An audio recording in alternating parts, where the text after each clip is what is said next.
I want to address a long-standing debate across the world about whether birth control is the yardstick for development or economical growth.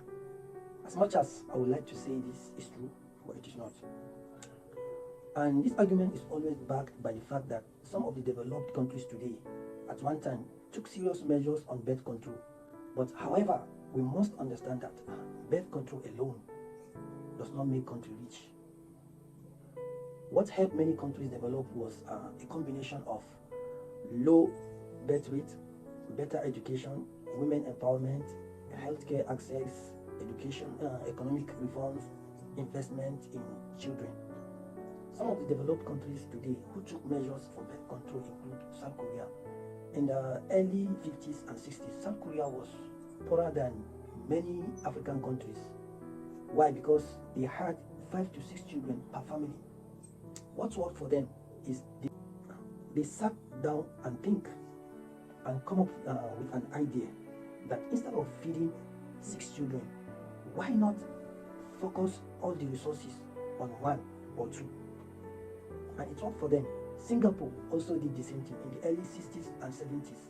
Singapore launched the famous Stop at 2 campaign. Their government encouraged families to have no more than 2 children.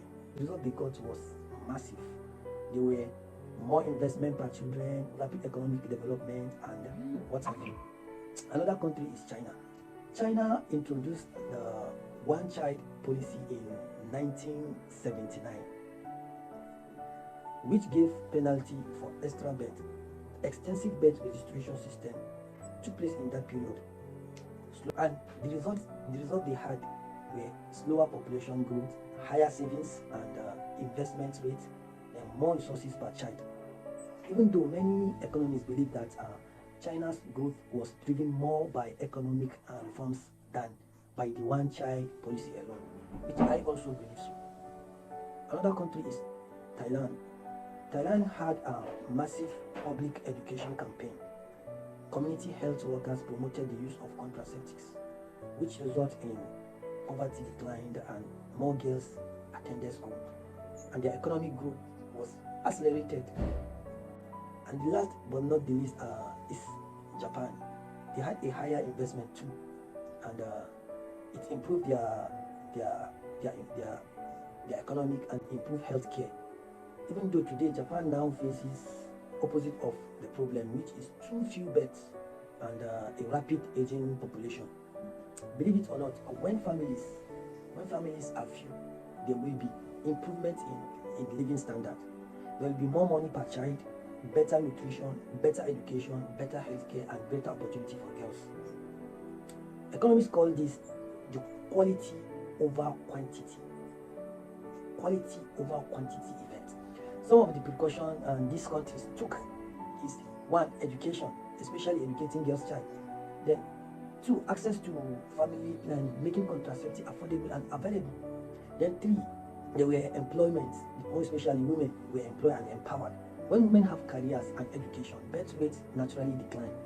Then child survival. When parents are confident their children will survive to adulthood, they tend to have fewer children. Economic security also play an important role. Pension and social security reduce the need to have many children as support in old age.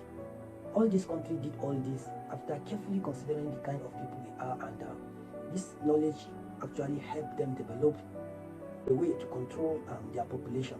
Even though there were flaws and some of the policies were reversed after the goal was achieved. Lesson Africa should take from this is Africa should not copy directly from this policy. What I actually believe will work for Africa and Africa is that they must focus on educating children. See, this is very important.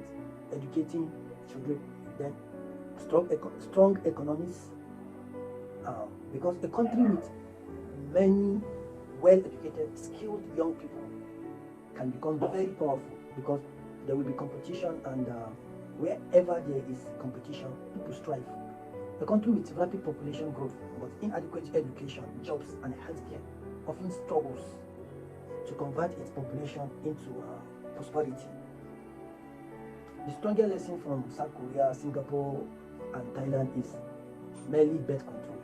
It is that they understand that pairing lower fertility with massive investment in human capital, especially education and skills, will yield them results.